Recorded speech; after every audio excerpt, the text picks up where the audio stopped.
Welcome to the Alcohol Tipping Point podcast. I'm your host, Deb Maisner. I'm a registered nurse, health coach, and alcohol-free badass. I have found that there's more than one way to address drinking. If you've ever asked yourself if drinking is taking more than it's giving, or if you've found that you're drinking more than usual, you may have reached your own alcohol tipping point. The Alcohol Tipping Point is a podcast for you to find tips, tools, and thoughts to change your drinking.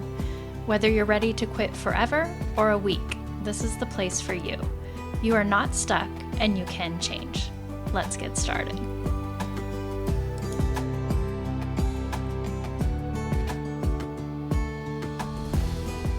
Welcome back to the podcast. Thank you so much for listening. I really appreciate you.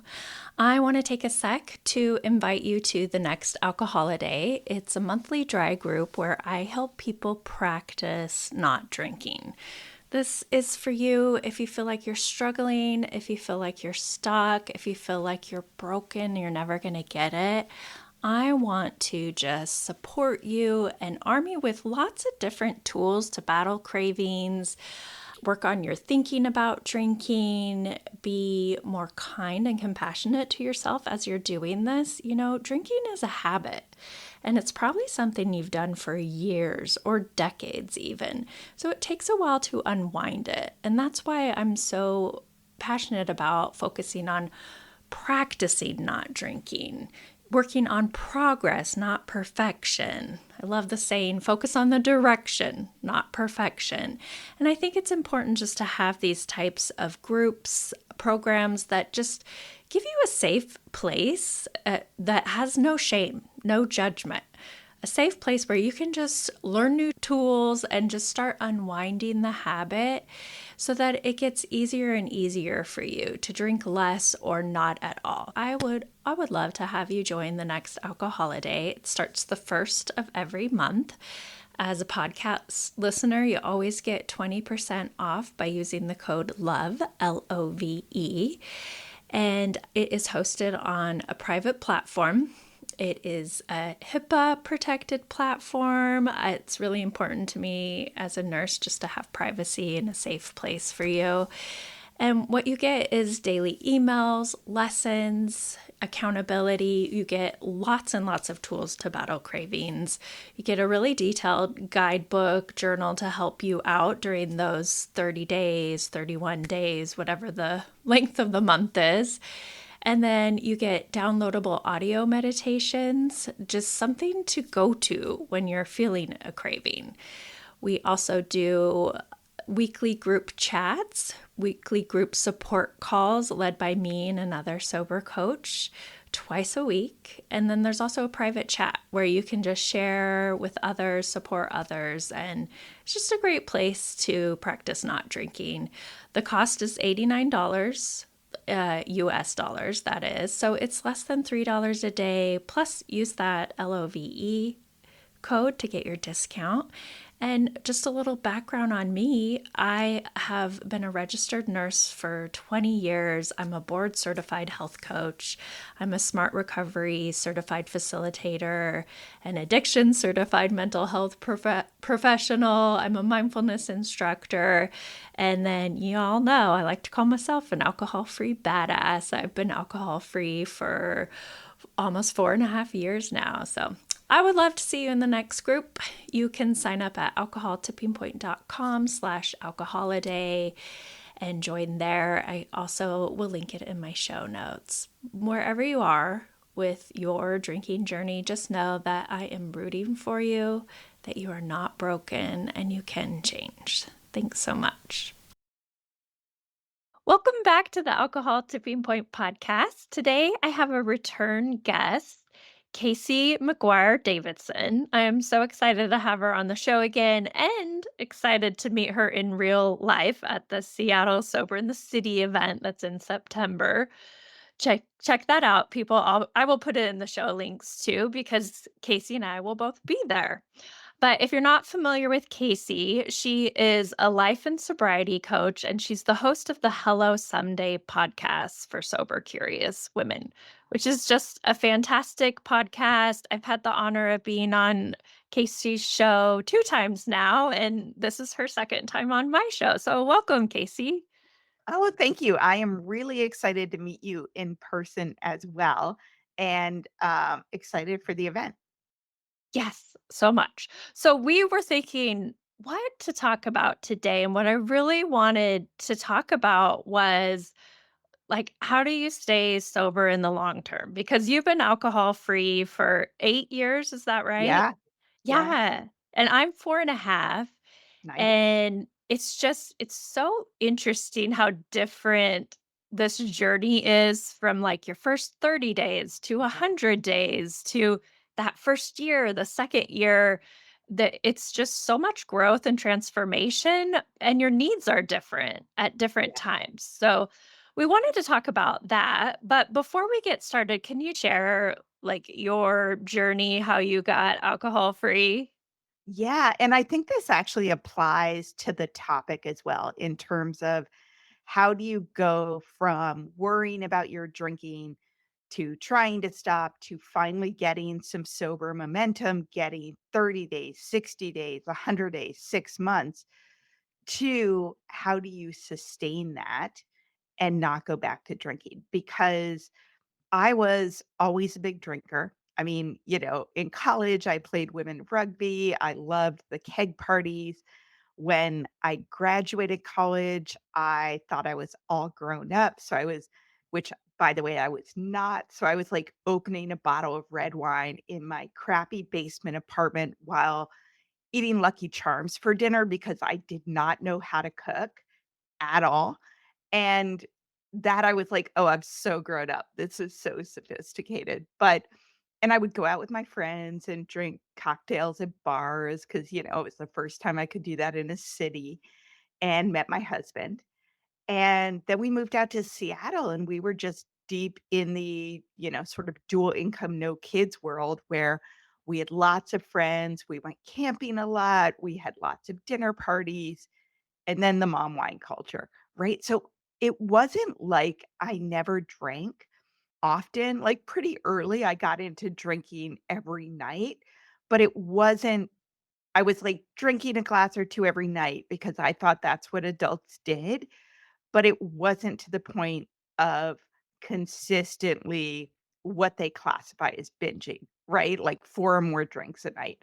I did that on the weekends. I did that on nights out. But as the years went by, as happens, my tolerance just went way up, and I loved drinking.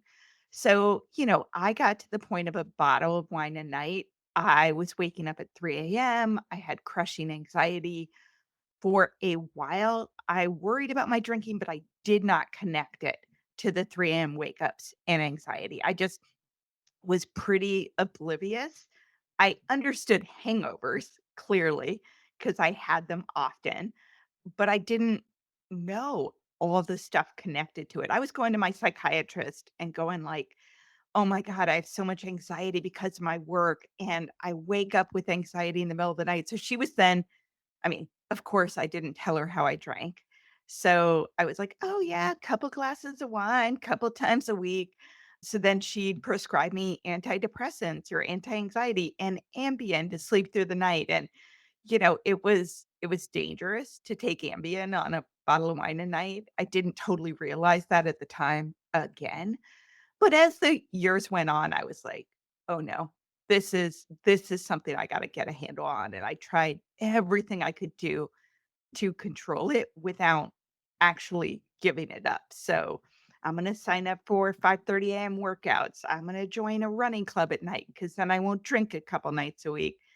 All the rules. I'll only drink at home. I'll only drink when I'm out. I'll switch to beer. None of it worked for very long, and for very long, I mean, like, over 4 days, so it was not, like, a great effort, and then, finally, I got to the point when my son was 5 that I was just really unhappy. I was unhappy at my job, I was annoyed at my husband, I felt really resentful, I felt really lonely, and I picked a psychiatrist or a therapist that specialized in anxiety and addiction, and went in there and was like, "Hey, my boss, my job, my husband, my anxiety, the pressures, and I drank a bottle of wine a night." And he was like, "Oh, let's talk about your drinking," which, by the way, is what I do to my coaching clients now, because I now know that if you remove that one variable, so much of your life gets better without ever doing anything else. But that was the first time I stopped drinking. So he encouraged me. This was, God, 12 years ago, maybe? So 11 or 12, there was not much out there, and I mean at all, except for AA. So he encouraged me to go to AA. I joined a secret private Facebook group that I think was like one of the first ones out there. It was before a lot of the stuff existed. And I never thought I'd get to the point, but there was this cool woman in the group who was my age, who lived in Seattle, who was a lawyer, and she was 4 months sober. And she said, "Hey, I'll take you to a meeting." And I was sort of like, well, bucket list, never thought I'd do this in my life. Let's, try anything once. And everyone was very nice. I ended up going for about 4 months, but I had a lot of internal resistance to a lot of the practices and philosophy. And that resistance actually made me back away from thinking I had a real problem, right? Like I wanted to drink again, let's be clear. My husband didn't necessarily want me to stop. He thought by going to a 12-step program, I was being very dramatic. Like he was like, "Seriously? I mean, okay, I support you in anything you do." But he didn't know anything about it either. And then I got pregnant. And so if I look back objectively, I think I probably would have gone back to drinking at 5 months if I hadn't gotten pregnant. I was already doing that slow shuffle back, that like rationalization of, "Hey, I feel better. My drinking was situational. It was the job. My marriage is better now. I'm more balanced." Not at all connecting the fact to I felt so much better because I wasn't drinking, but I also hadn't framed being alcohol free as an actual positive, empowering step in my life. I had removed the alcohol, but not done any of the mindset work, which it gets to how do you stay sober long term because there is a lot of work to do on your underlying beliefs about alcohol and the way your life is set up. The way you take care of yourself, the way you shift things you're doing in order to actually enjoy being alcohol free and adopt it as something you're really proud of. So I did what so many people do. After a period of time not drinking, for me, it was a year because I got pregnant with my daughter. I decided that I could have a glass or 2 of wine on a special night with my husband, like a date night. First time we went out after the baby was born, just to I also had a 6-year-old. My mother was staying with us. I was like, "Oh, I can have a glass of wine." Had one, immediately wanted another one, so I think I got another. Immediately wanted a 3rd, but I was like, "This'll look bad." So I didn't. And then, maybe a week later, I was like, it's a Friday night. Will you pick up a bottle of wine, babe?" I mean, in no time at all, I was back to drinking every night or 5 nights a week, and then back to drinking a bottle of wine a night. And it took me 22 years. No, 22 months. Sorry, it took me 22 months. I was like, I'm not that old to stop again. And the whole time, they really say that recovery ruins you for drinking, and it does. The whole time I knew that my drinking was unsustainable, that my anxiety was because of my drinking, that the 3 AM wake ups were because of my drinking, that my irritation and defensiveness and overwhelm was related to my drinking. And I still didn't wanna stop. Like, in my mind, I very clearly was like, "Yeah, I'm gonna have to stop, but, like, I could probably play this out for a few more years." I did not want my husband to know how much I was drinking. I did not want him to know how important it was to me. I had been to AA in the local area for, like, 4 months. So 2 years later, I was freaking going to the grocery store. I mean, this is like, no, nothing to see here. Laying down my 6 bottle of wine at the bottom of my cart because, you get that 10% discount. I'm just being financially savvy. I'm being sarcastic here. And then would lay my freaking bags, my grocery bags over top of it. And when I would check out, I would look behind me to see if anyone was in the line who I'd known from AA. By the way, never happened. Like, no one was ever in the line, but, like, that level of ridiculous effort and worry and, like, knowing I was doing something wrong, like, integrity is one of my core values. I feel guilty about anything, and I find it really hard to shake the fact I was living that way, much less with hangovers and all the physical effects. I wasn't enjoying drinking a ton. Like, I enjoyed it for, like, those 2 hours a night when I was having a party on my couch with a bottle of wine, watching TV, sometimes wouldn't remember it. The other 22 hours of my day, I was pretty miserable. Like, my life was significantly worse because I was drinking. And the second time I stopped, I was again at that point where I was worried about my mental health, where I felt like I couldn't deal with my life, where I was like, this is not going well and it's going to get worse. No one told me I should stop drinking. My husband still blows my mind, did not think that I needed. Like, he was like, if I'm opening a second bottle of wine on a weeknight, he was like, dude, what are you doing? But the week before I stopped drinking, we lived like 3 miles from 100 wine tasting rooms. He suggested to me that I should join the wine club of my favorite winery, which was just up the road, so that I wouldn't need to go out to buy a couple of bottles of wine a couple of nights a week. And I was just like, "Oh my god, listen to what you are saying. Like, how do you not think this is an issue?" Because I know it's a problem, but, I mean, I never talked to him about it. I didn't want him to know. So the second time I stopped drinking, I woke up at 3 AM. I was still in this secret private Facebook group I'd been in for 3 years, not posting, of course, because I was totally embarrassed and didn't want anyone to know. But someone who was braver than I was posted about another day one. And all these people responded, and someone suggested a sober coach. And I went in, I was like, I can't do this anymore. So I went into the office, signed up with that sober coach at like 10 a.m., and just signed up for a 100-day challenge.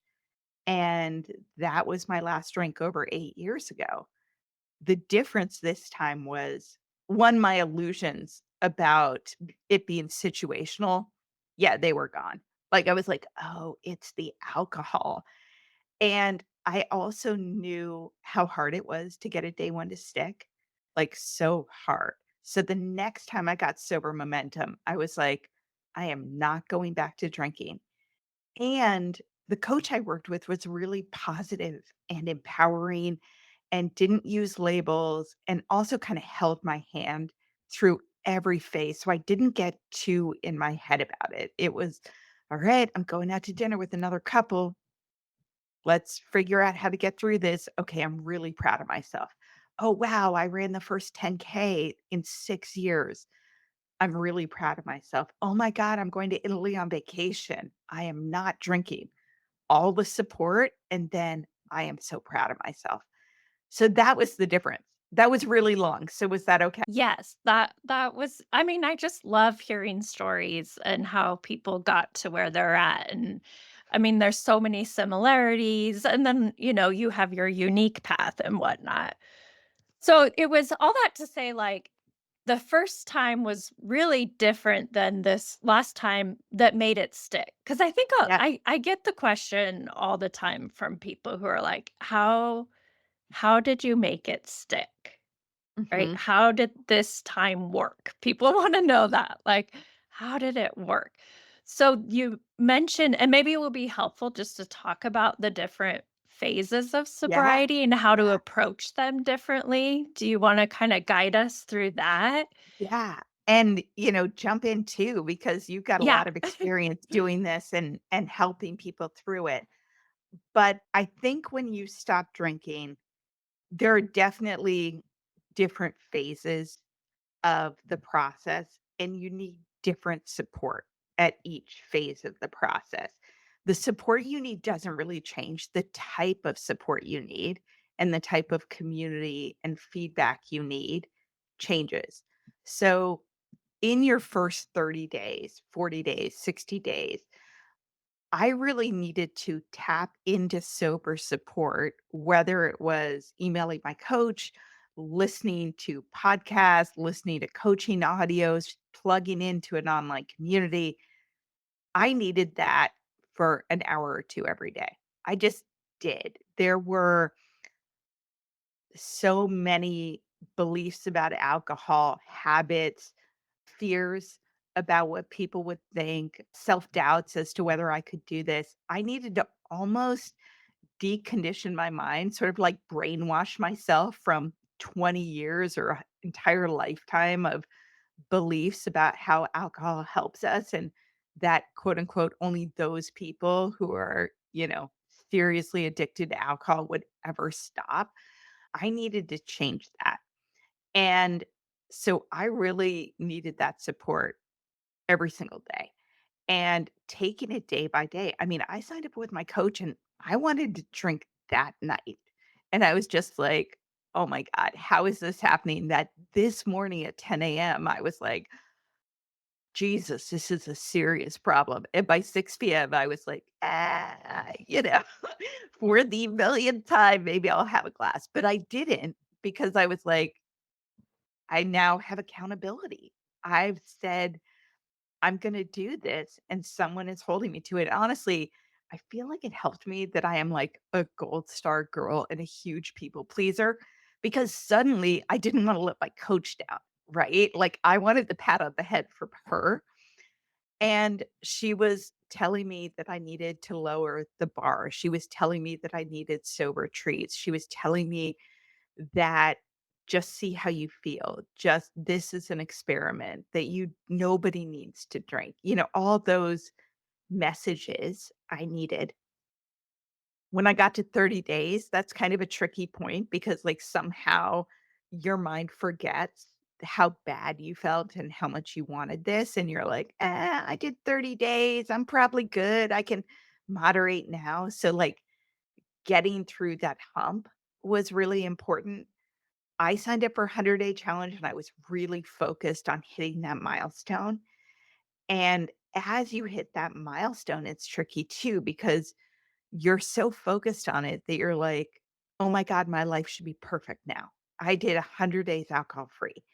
And it is probably 60% better, but life is life, right? Like your husband's annoying, your boss is a nightmare, blow up the kitchen with something, like something happens and you're like, "I can't believe that everything is not fixed." And honestly, that's when the second level of work begins, right? Like you've gotten away from the physical pull to drink. You've gotten through a lot of the first. And then it's like, okay, what do you want to add to your life so that you actually enjoy this? What else do you need beyond just not drinking? So I made a second commitment and I highly recommend this to like, okay, now I'm going to go for 6 months. I want to see how good I can feel at 6 months. Then I moved the milestone to a year and telling everyone that's what I was doing.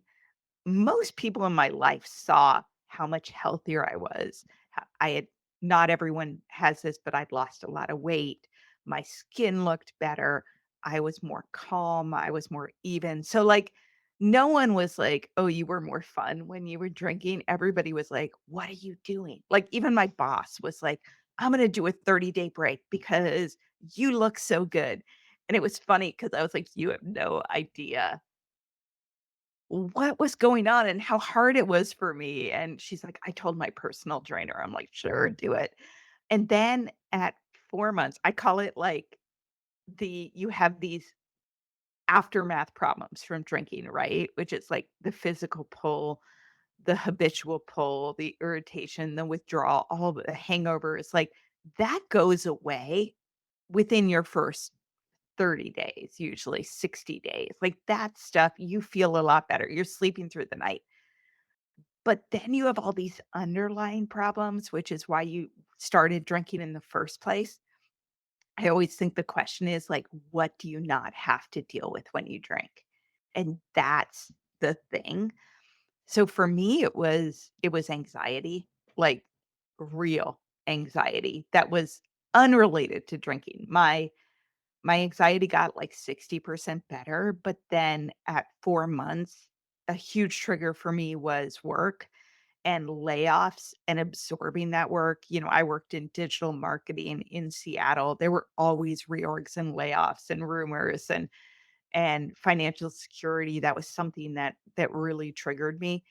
And that happened, triggered my anxiety, and I was really barely hanging on for a while. And I remember going to my doctor and saying, "I cannot feel this way anymore." Like, I wanted to jump out of my own skin.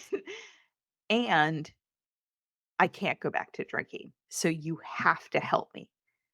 And she gave me medication, anti-anxiety and sort of panic medication. And I started seeing a therapist weekly for a year. And it was amazing. I got to deal with shit that I probably should have dealt with when I was 14, like real things.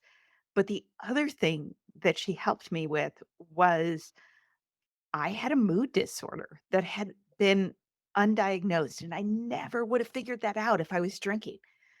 She was like, "Hey, you're still having these like cyclical 4 months ups and downs that shouldn't be happening if you're on this antidepressant, anti-anxiety, and they're sort of unrelated to an external trigger. And then you have a trigger and that should by all means, send you into an anxiety episode and you're not. And so we figured that out and got a medication for that. And I just am like, thank God. Like I've been sober 8 years. In 7 years, I have not felt panicked, low, anxious. And it's incredible. Like I feel good. And we can also talk about, like, the stages of relapse, kind of emotional, mental, physical, how to watch for them, but that was sort of my first year process, and I think the underlying issues are different from everyone. Like, you might have a difficult marriage, you might struggle with your children, it might be work, it might be mental health, it might be family, you know, anything. But there is something that is a sort of a second level of work. Yeah, that makes so much sense. And I think just those, like the first week, 30 days, the first day, just even getting to the first day, like you said, just having support, having accountability, whatever that looks like for you is so, so important. Making it your priority, like your number one priority. It's not, I know a lot of people want to get on the health kick and Oh, yeah. diet and exercise and, just change their life, but really, like, this has to be your job in a Yeah. way. And Yeah. like you said, an hour a day. But honestly, think of how much time drinking took up and thinking about So much drinking. time. So much. Yeah. So to unwind it at first, you really do need to put in the effort where you are doing the work, whatever that is for you. And then I like how you talked about moving the goalpost Yeah. in it from 30 days to 100 to 6 months to a year. It's hard to say forever. And I think people get scared of that. And actually just did a podcast, just a quick one about reframing how you think about drinking, because one of the ways we talk about drinking is like breaking up with it, divorcing it, which is a really like negative connotation, right? And then you were saying, I needed to focus on what I was getting out of being sober and alcohol free. And I like to think of it as like you're dating sobriety. you're Mhm. dating it, maybe you're engaged. You don't have to get married right away, but you're dating it, and so just like any relationship, it takes time, and you're gonna have these, like, sober bucket lists or dates, right? Your first sober concert, your first sober wedding, your first sober holiday, like, those are all so different, Mhm. and just I just kinda like that different way of navigating it, especially for people who are afraid to, like, commit and be married Yeah, to it and say forever. yeah. And I did an episode on romanticizing sobriety instead of Oh, romanticizing I think in every sober first, right? Everything you do, the first time you're, like, really angry and you don't drink, like, that doing that sliding door, what would have happened had I drank? What did happen because I didn't? It's not all gonna be great, right? Like, you go out to dinner with your girlfriends, you don't drink, but actually do the contrast. So many of us are like, "Oh, it wasn't as fun. Oh, I kinda wanted to drink and it sucked." But, like, do the actual, "Hey, what was good about it?" Because maybe you could drive home, which is cool. Maybe you don't say anything embarrassing that you wish you hadn't said.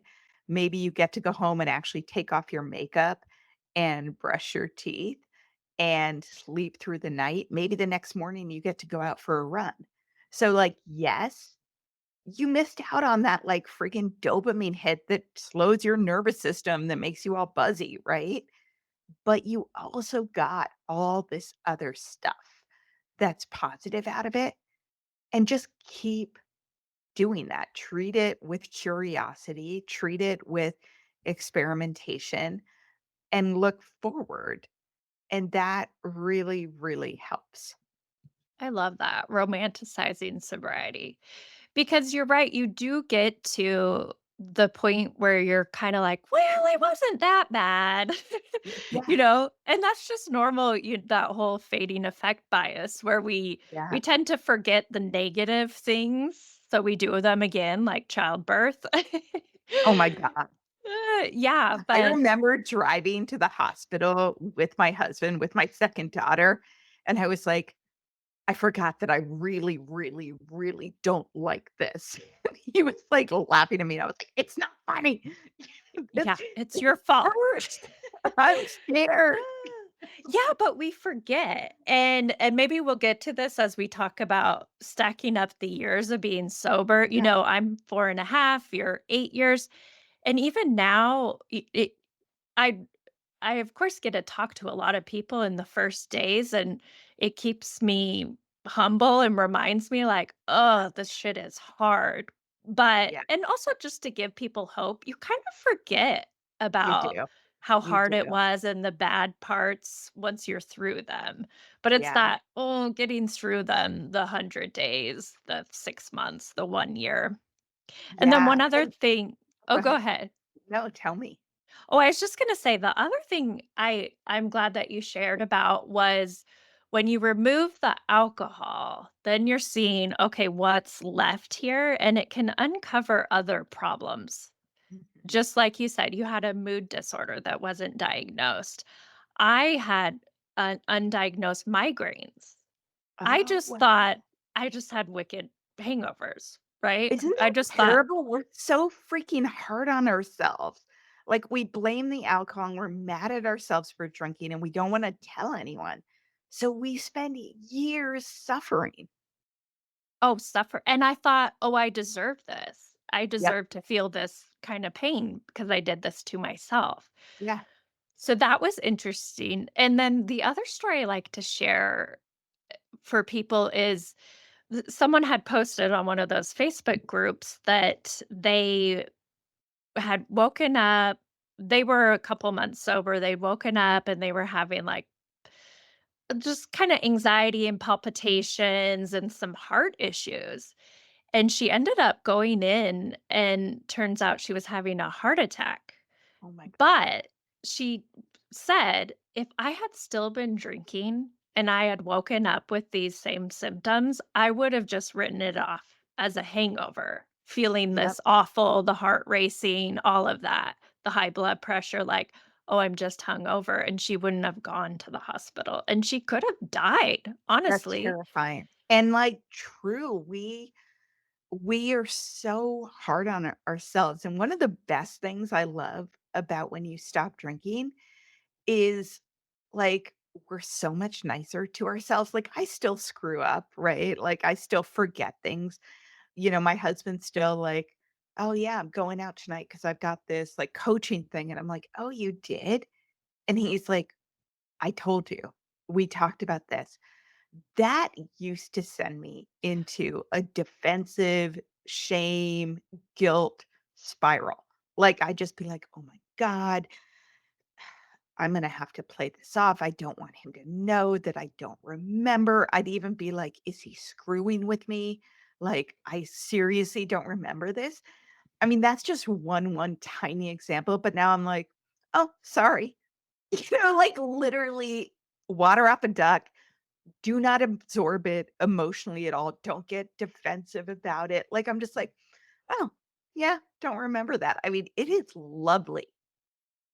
I agree. That memory thing is huge. And just playing it off like, sure, sure, we talked about that. But now I know. Now my memory is like, oh no, we didn't. I can call him Yeah, out or yeah, not. Like, I will know. Or I can, like you said, like, oh, I guess I forgot. Sorry. And it's not a big deal. You're not like on the defense all the time. yeah, totally. And I even remember fairly early in sobriety, maybe I was 4 months in, I went into Seattle and I went to see Brené Brown with some friends, which was so cool. She was, like, talking, and I was meeting some girlfriends before or after, whatever it was, parked in this garage downtown Seattle, and after it was a bunch of women who don't drink, which was super cool, so after the event, we went out and got, like, hot chocolate and dessert instead of, like, lots of drinks to talk about it. Came back to the garage, and the garage had closed, like, it was locked, and I lived, like, 30 minutes outside Seattle, and I was just like, "Oh, no." Now, if I had been drinking, I would have just eviscerated myself, right? Like, just, I don't know, "How could I? What's wrong with me? I'm an idiot, blah, blah, blah." I was in such this place of gratitude. I, like, called the number. They answered. I was like, "Oh my god, I'm so happy that someone was there." They were 4 blocks away. I walked to get the key to open it, and I was just like, "Oh my god, this guy is so nice. I'm really grateful it's not that far away." I went back, got my car out. I had to return it, and I was like, I am driving home safe. I am not trying to play off that I haven't had 2 or 3 glasses of wine.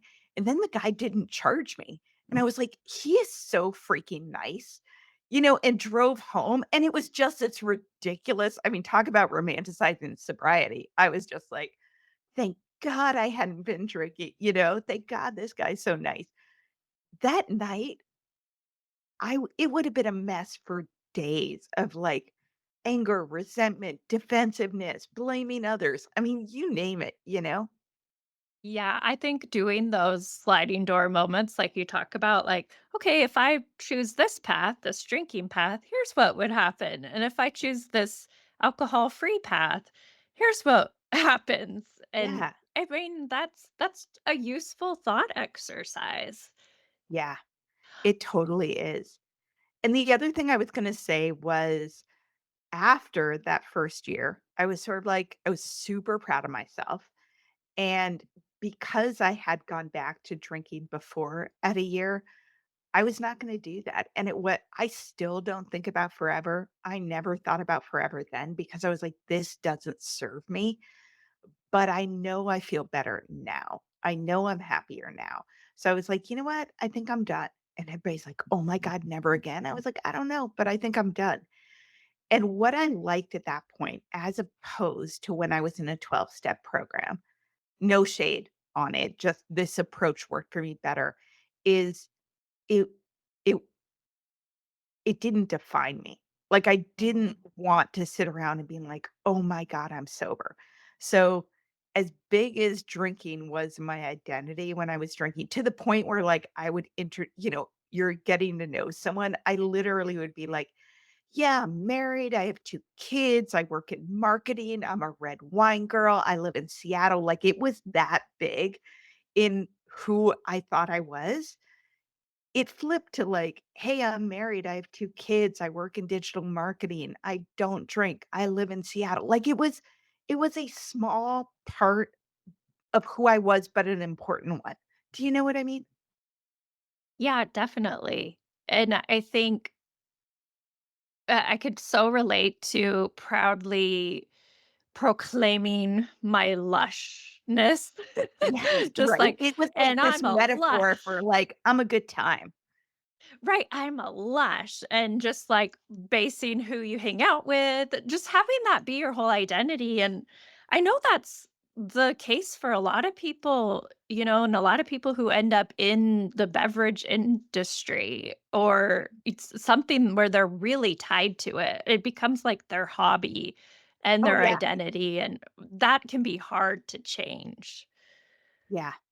So It get us can. through you kinda got us through the first year. Then Yeah. what are the other phases as we're getting into Yeah. years instead of days? I still celebrate my, like, soberversary, and I think it is one of the best kept secrets of quitting drinking, is that you basically get an entire extra birthday for the rest of your life, like, in a good way. Like, I celebrate I'm like, 2 years sober, everybody posts on social media, you get ridiculous amounts of love. I take the whole freaking day off, my family gives me cards, they bake me a cake, like, it's just I get massages, over the years, I've done different things. I've gone to, like, a yoga retreat for women in recovery, I've gotten a tarot card reading, I've done Reiki, like, all these things on my soberversary. So, celebrating, still getting that reinforcement from people in the alcohol-free world because they get it. They get how huge it is. That's big. I wanted my 2nd year to just be about joy, like, not necessarily to be about not drinking, not to be about the work, but just, like, I wanna be freaking happy, and I was. I got kittens. They made me extremely happy. I went on, like, a yoga retreat with my sober besties. I was really healthy. I was working out. I was proud of myself. I did like the Wanderlust mindful triathlon, which was like this dance party and yoga and meditation and a 5K and like face painting. Like I was just like super happy on purpose. And I was saying no to things without defensiveness. Like, my husband wanted my son to play summer ball. He was 7. It was a pain in the ass, and yet husband said it was really important to him, but he played baseball and could never take him, and he went on fishing trips, and I just said to him, I was like, "I want to be able to lay in a hammock and read books instead of spending 3 hours at the baseball field 3 times a week." And he was like, "But my husband's a freaking varsity baseball coach." So, he's like, "Nobody makes the team if they don't do XYZ." And I was like, "Okay, will you commit to taking him?" And he was like, "Yeah." And I was like, "That means you're not playing baseball because like this is not my first rodeo." And he was like, "No, I want to play baseball." I was like, "If it's not important to you enough, if it's not enough in terms of being important to you, it's not enough in terms of being important to me." And that sounds so stupid, but that was 3 months of joy instead of obligation. And honestly, like, my son did not wanna go to baseball 3 times a week. He was 7. Like, it wasn't the love of his life. Just stuff like that. So year 2 for me was all about joy. I was still plugged in to my sober friends, right? I actually made really good sober friends through an online group, but then a group in Seattle. And I went on like She Recovers yoga retreats and I met more friends. So I had all my old friends who I still loved, who were still really important to me, all the people I drank with. But then I had this whole new group of friends. I felt like my world got so much bigger. So year 2 was actually pretty freaking awesome. Year 3 for me was all about self-development. Like, I was just like, "Do I like my job? Do I not?" Like, I was centered, I was empowered, I was like and by the way, this was not all easy. It wasn't. During this time, my very best friend died of brain cancer, and it was a Mhm. long, painful process. And I was still able to see the benefits of being sober. I was like, I am able to be there for her. I am not making this about me. I am not looking away even when it's really hard. My heart is going out to her and her 5-year-old and everything, and I love her. And I'm channeling that into writing everyone she's ever known and getting these letters about her to her son in the present tense. Like, just stuff that if I was drinking, and I know this because my dad died of cancer when I was drinking, I would have made it all about me. The whole thing, how it impacted me. I would have been drinking, I would have been dramatic, like it was just better. But then I also decided to go back to coaching school. And what's shocking, and you will know this, is because I know you've done it. I could barely handle my life when I was drinking with my job, my kids, my marriage, like barely holding on. Anything would break me, any extra requirement.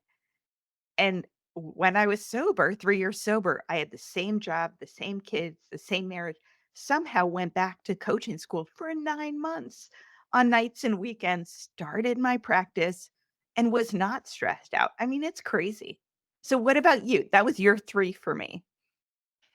Well, I love hearing about these different years, and so yeah, so year 1 for me, just in a nutshell, was kind of about thriving, and Yeah. then year 2 was about growth, and I loved how you were just, like, out living your life, and I have a gal in my group who is on year 2, she's just like, "I just wanna fucking live my life," you Yeah, know? right? I'm out here grabbing life by the balls and, it is kind of this excitement in Oh my god, do once you you wanna get hear through the something? first year. I Yeah. love that she said that because I am a vision board girl, always have been, and also as a drinker, like, more is more. You know what I mean? If, like, one thing's good, 7 things have to be better. So, I had made, like, one vision board in early sobriety, like and by that, it was, like, some crappy, like, poster board I put on the inside of my pantry to, like, remind me. And then I made 2, and they were nicer. They were, like, XYZ with quotes and images or whatever. Then my husband came home one day, and I was, like, 2.5 years sober, maybe, or anyway, and I had 20 friggin' things on the dining room table, 20, and he was like, "What are you doing?" And I was like, "Babe, I am manifesting the shit out of life." He was like, "Alright, that's my girl." Like, when you were like, "She's just freaking living," like, I know that feeling. Yeah, I mean, it's so wonderful. And then let's see, so year 3 was f finally that was a lot of change last year, actually. So like you were saying, like, how did I have I was so overwhelmed when I was drinking. Quit drinking, working full time when I started Alcohol Tipping Point, started doing this podcast, started doing, my groups and everything while working full time and whatnot. It's And amazing. I know, right? Not advice for everyone, just saying. But then year 3 is what was all about, I guess, change and embracing change and kind of transitioning from working full time as a nurse to like doing more with Alcohol Tipping Point, but then with the family, and then, kind of like like the dust settling a little bit. And by the way, that's super brave, like, so brave to start your business and your podcast and, like, be open not just to your friends and family, but the, like, world with your story. Like, that's courageous. So good for you. Well, same to you for leading the way, honestly. I was Um, terrified. Were you terrified? yeah. Yeah, all the things. I was like, "What am I do—" it was weird how it all came along because it just kinda felt like it was meant to be, but I think overcoming my drinking problem, getting sober finally, was hands down the hardest thing I've ever done in my life, and with that came this confidence that Yeah, I could step out, I could do other things, I could be brave if yeah, I could do this. I think like you get such a boost in your self-confidence and self-esteem and trust in yourself, like you're yeah, finally trusting yourself yeah, yeah. instead of just that kind of misery of letting You yourself down follow again and through again. on stuff. You're not in this, like, constant habit of Yeah. quitting on yourself, and for me, it felt like a constant habit of failure. I felt like I had no willpower. I had Yeah. no motivation for longer than X period of time, and I was like, "How can everyone else handle life? How can everyone else do this where I am, like, so anxious and huge imposter syndrome?" And that's, like, lifelong work to get through that. I mean, it just is. But you're right, like, quitting drinking is the thing I am most proud of in life, and by the way, that was true long before I started a podcast or coaching. Like, year 2, I was like, "I am so freaking proud of myself, like, this is hard, and this is badass," and I did feel like I could do anything if I did that. Oh, yeah. And I mean, and I just wanted to give that back to people and let, if you're listening, like you're not alone and it's possible. Like we see people all over the world who are giving up drinking and it's Yeah. just amazing. It's so amazing. Oh my god, Anne Hathaway, did you see that yesterday or the I day did. before? I mean, Yeah. it just anyway, I love women who are around my age who quit drinking. I'm thinking like Drew Barrymore and Kelly Ripa and Anne Hathaway and whatever, and they could define it however they want to. Like, I don't think any one of those was like, "Oh my god, it was a huge problem." By the way, it might have been. You know what I mean? Like, you don't have to say anything, but she just celebrated 5 years sober and said, she did it after a 5-day hangover, and she took her kid to school, and she was hungover, and she didn't like the way she drank, and, you know, just it's you are not alone if you struggle with this. Like, I think so many more women than you know, probably in your circle, struggle with this and never say anything. Absolutely.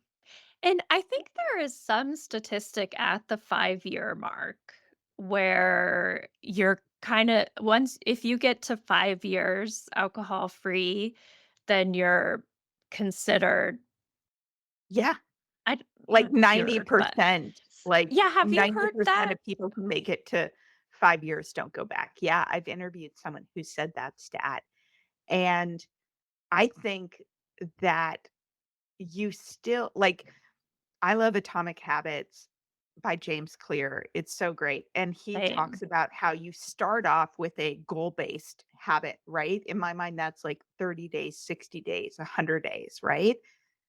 That and you do all these things. I have 3 podcasts on Atomic Habits. I love it so much, applied to not drinking. But the idea is you change all these things in your social circle to, like, add people in where the behavior you want is the behavior that's celebrated, change your physical environment to make the habit easier, all this stuff. But then he says the real magic is when it becomes an identity-based habit, not outcome based, right? So even saying forever, never again, that's outcome based. Identity is I am a person who no longer drinks alcohol because it is out of alignment with the kind of person I want to be, right? It would be weird if I drank. And that is an identity based habit. And I think over the years, that just becomes stronger and stronger, where you know, in my mind, like, I always have this weird pull to self-sabotage myself.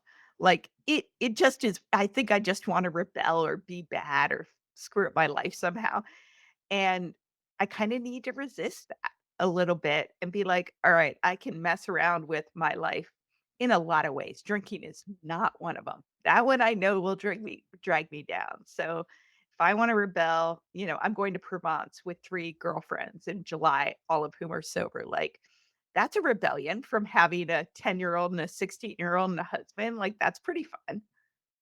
Well, and, just to go to that identity and the kinda rebel is that's why I'm like, I'm an alcohol-free badass, Yeah, right? totally. I don't I use different terminology, but one, I just will never say I'm an alcoholic. Me neither. I could debate for 12 years whether I think I am, and I don't. I mean, ignoring the fact that's not a medical term, I just there is something in me that doesn't wanna say that, and it's so not required at all. And I think that's important, like, use what is helpful for you. If that's an identity, like, I'm an alcohol-free badass, I'm sober, I'm a non-drinker, I'm a person who takes care of their health. Yeah, And that can simply mean I don't drink. I'm a non-drinker. yeah, Whatever that looks like. And if it's helpful for you to say I'm an alcoholic, then use that. But yeah, you get to choose. It's your yeah. identity. I say, like, I used to drink a lot, I loved it, I quit, and I feel better. That's, like, literally my entire story. And you don't owe anybody your story. No. Oh, so good, so good. So to wrap this up, now you are 8 years sober. Maybe just share what is keeping you sober now. Gosh, it's been so long. Yeah. That's awesome. Well, a couple things, and the first would be that I am still tapped in to people who also don't drink. I remember even at, like, 6 months saying texting my sober bestie and being like, "All right, I really wanna drink tonight, so, like, I need you to talk me out of it, go." Like, seriously. And she's done the same thing to me, you lose your job, your marriage is struggling, whatever it is, you just feel like screwing up your life just 'cause. So, having a community is really helpful. Staying tapped into people who are still trying to get that day one and supporting them, cheering them on. It helps you, it helps them. It reminds you that drinking is not glamorous when you see 30 people coming to you on day one feeling so bad and then seeing themselves bloom. On my 7-year soberversary, I got my very first tattoo on my wrist, and it says N NQTD, never question the decision. And I sort of wanted that. I needed that just to be like, "Nope, not going back, never questioning that decision." So those are all the things that help me, and you don't have to be a coach or a podcast host or anything like that, but, like, tap in to other people on this path because it will help you. I agree. I agree. Well, this was such an inspiring conversation. I'm so glad that we are sharing and I got to hear more about you. How can people find you? Yeah, the easiest place is my website. It's hellosomedaycoaching.com. I have a podcast. Deb's been on it twice. We just talked about mindfulness and sobriety, and that is the Hello Someday podcast. You can find it wherever you listen. And I have a program called the Sobriety Starter to help you go like day 1 to 6 months and beyond. The Sobriety Starter Kit. Yeah. Yes, love it, love it. We all need that. And then if you wanna meet me and Casey IRL in real life in Seattle in September, we'll both be at the Sober in the City Seattle event. So, Yeah, looking and it forward to that. sounds like a really fun long weekend, lots of women, lots of activities, and just a chance to bond. And maybe it's another, like, treat for you if you're someone who's Oh, yeah. just dating sobriety or you have 8 years, you're married, Yeah. you're celebrating. Awesome. Well, thank you so much, Casey. It was just great to have you on. Thank you.